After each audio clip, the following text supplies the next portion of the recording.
really mad at Leopard. It's shocking. He's finding it extremely difficult to replace perfection. I can't tell you how disappointed I am. Best thing to do would be able to cut my wrists. Cost thousands of dollars.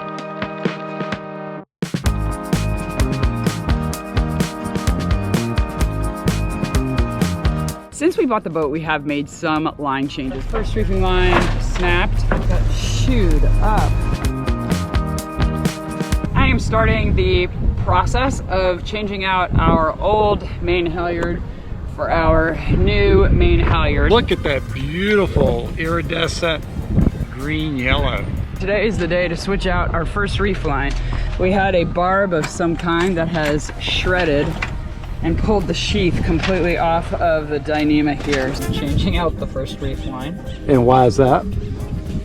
Well, because we've shredded another reef line. The majority of our lines we have kept from, I don't know if it's the original boat or the charter company changed them out. We don't really know, but our lines are at least 4 years old now because we bought the boat 4 years ago and we haven't changed the majority of the lines. So we're going to do a full running rigging change because it's time. Some of the lines are producing a lot of dust, which gets everywhere, and you can see they're disintegrating on the outside. And some of them are probably fine and would last a while longer, but we just kind of feel like, all right, let's get the lines changed so that we don't have an issue where, you know, the topping lift snaps and then it goes into the mast and you can't get it out. One of our friends has the same halyard for the mainsail that we do, and his actually snapped and got stuck inside the mast. And his was even younger than ours.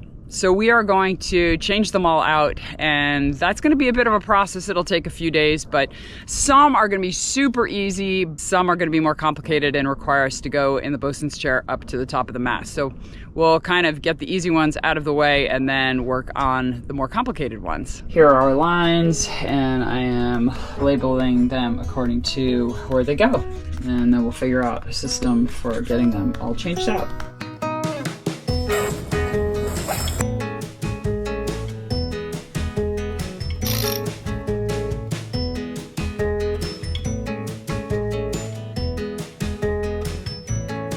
Finished all of the easy line change out, but have discovered something very disturbing actually that I want to make sure you all know about, especially if you're a Leopard owner.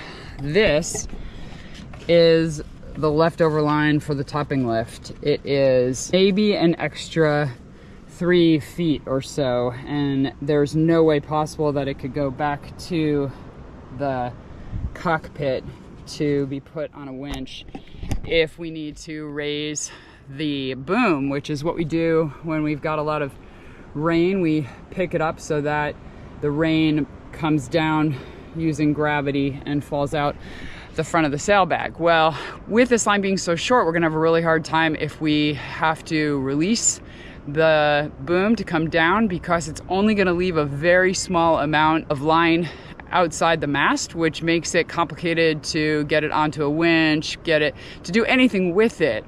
It does not leave you any kind of leeway, which is unfortunate. Even after a couple of years, we often will shift our lines, cut off a foot or so at the end that's tied to the end of the boom. And then once we cut that, we just shift everything. And without having much extra line, we're not gonna have room to be able to shift it. It's shocking that the Leopard manual is really off. I can't tell you how disappointed I am. Lines like this cost thousands of dollars. We had them flown in from the United States. This bag is all rope, I think. Wow. So, and there's more in another bag, but wow. The bigger, thicker one's in another bag. It's not like we could go to a chandlery here and get one for the same price. It's probably gonna cost 2 or 3 times. So it's really unfortunate that this is the case. And now I'm wondering how many of our other lines that we're going to replace are gonna have the same problem, that they're gonna be too short. Now we need to go up the mast to change out the main halyard. My first time up the bosun's chair. I'm gonna tie our new main to the bolt that's at the top. So I am the one going up today. We are making great progress on changing out all of our lines, but Today's project of changing the furling line might actually be the one that gives us a little bit of trouble. We are not sure exactly how to do it, but we're gonna do our best to try and take this apart. There is a knot that is formed inside the drum, and that's what holds the furling line in place. You can see where it enters over here. So we've got to take this apart and get inside to undo the knot. Well, we're definitely struggling with some of these screws. They are really, really tight. I'm sure a lot of corrosion going on in there. This is an area that gets hit big time by salt water as we're underway. And we have not been good about washing this down when we arrive in a place. So we're seeing the consequences of not doing what we need to maintain our equipment. And we'll have to change that in the future. 3 screws undone. The impact driver definitely made a big difference.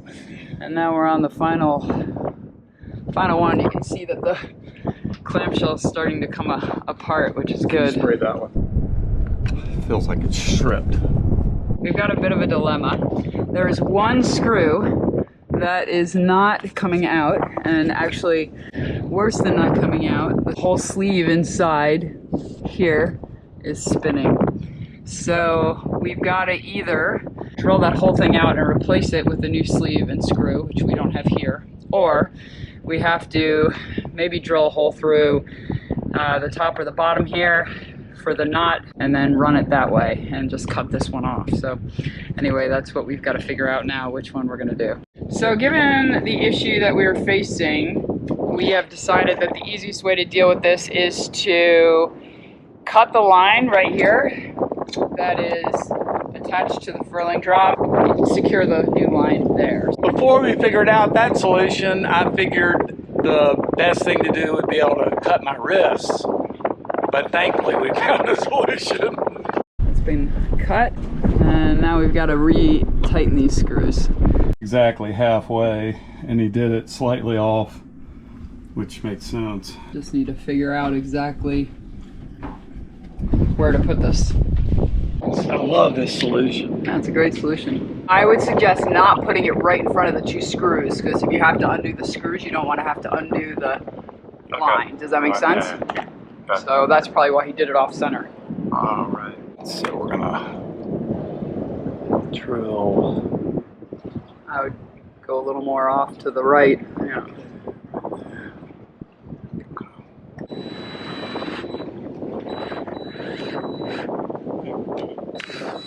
So we punched the hole successfully, and now we need to file it down because there are some sharp edges from the drill.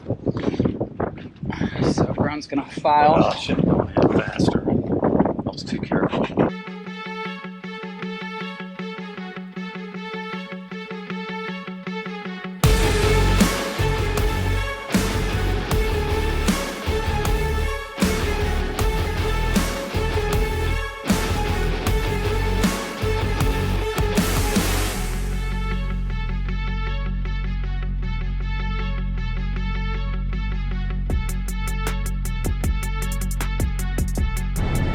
Ah, man, look at how short the jib furling line is. That's another short line. This is ridiculous. Woo! Beautiful. Look at that rainbow. We are prepping for tonight when we're going to complete the rigging change. We just have to finish with the lazy jack lines. So we are tying the old ends to the new ends so we can just pull them through, and this should be a fairly quick process. This is like doing sutures on elephant skin, right? If you were a large animal elephant veterinarian, this is how you would have to do it. All right. Well, look at that knot technique. You got it. I think we can knock out the lazy jack lines tonight, get them done fast, and then we're done with all of the running rigging change. That's a great idea. Let's do it. No! What happened? Oh my gosh, you're never gonna believe this. I was pulling down on the new lazy jack lines, and I pulled them, and I wanted to pull them back up so I could readjust the lattice lines better, and I looked at the mast. There's no new line. So the new line is in the mast, in the abyss. Like the worst possible thing that could ever happen with changing a line is a line going in the mast and getting lost in the mast. And now we've got to deal with this. This is going to take a lot longer than I thought. I've got to go get the bosun's chair. I need to go up to the point where the lazy jacks go into the mast. I'm going to feed the line back down, and then we're going to have to try and grab it out of the bottom of the mast. I'm really mad at Leopard. Leopard screwed up the length of the lines, and we're paying for it. Just makes me so mad. All right, I'm gonna get bosun's chair. I'm so mad at myself. I should have put a knot in the end of these lines, especially since some of the other lines were short, and I just didn't. It just didn't even occur to me. So, gotta go up the mast. Don't want to go up to the mast this late, but gotta do it.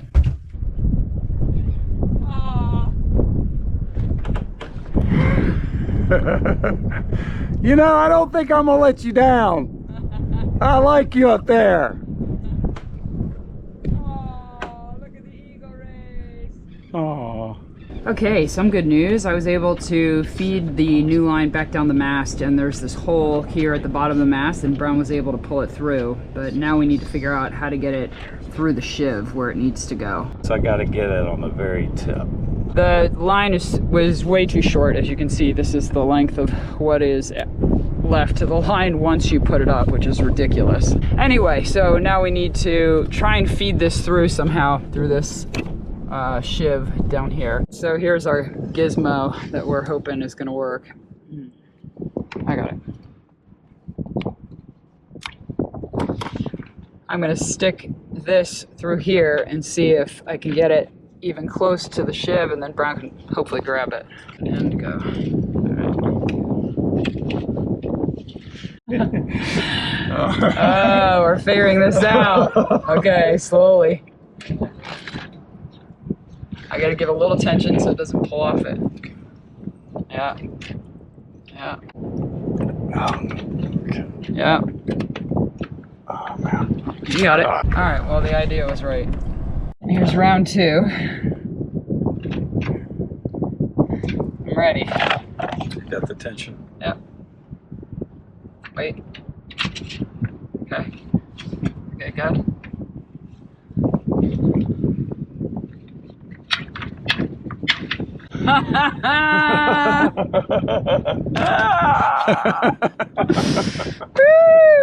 Oh man.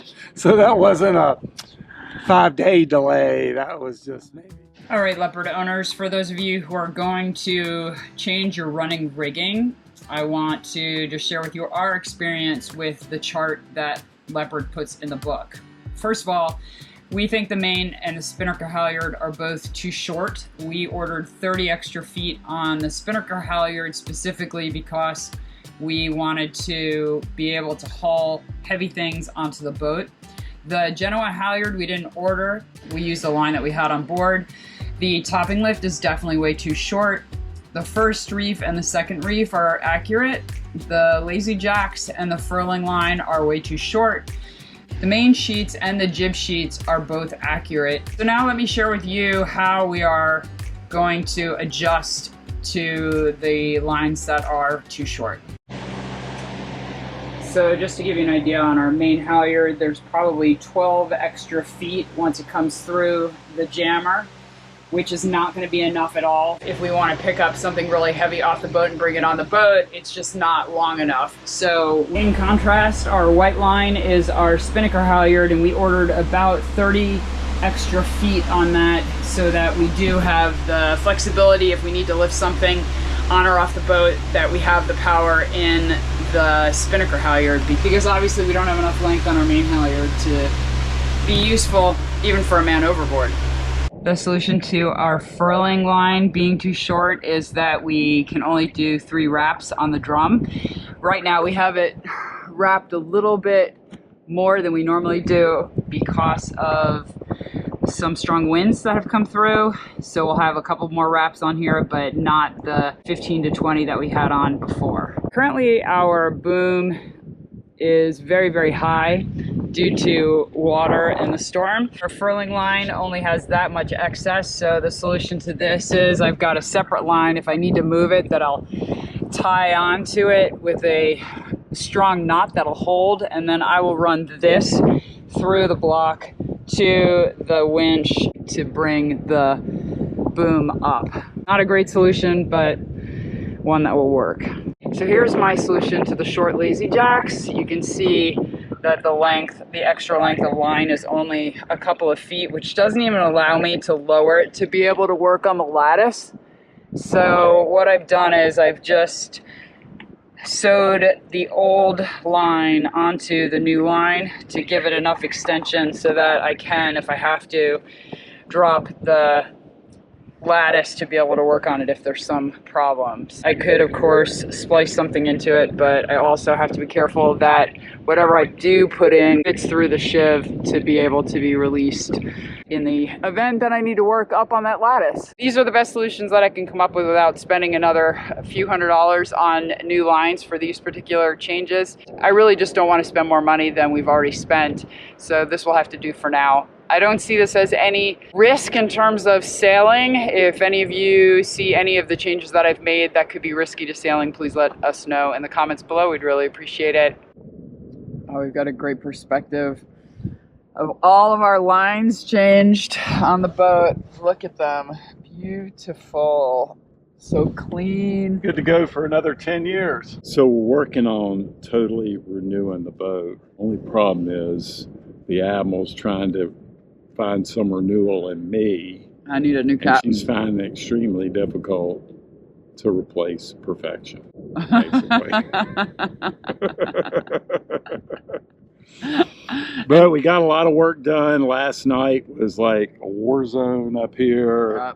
We finished. Tonight we celebrate and relax. Tonight we celebrate the lines being Yeah. completely changed That out. was our big project to do, and we just knocked it out. We did.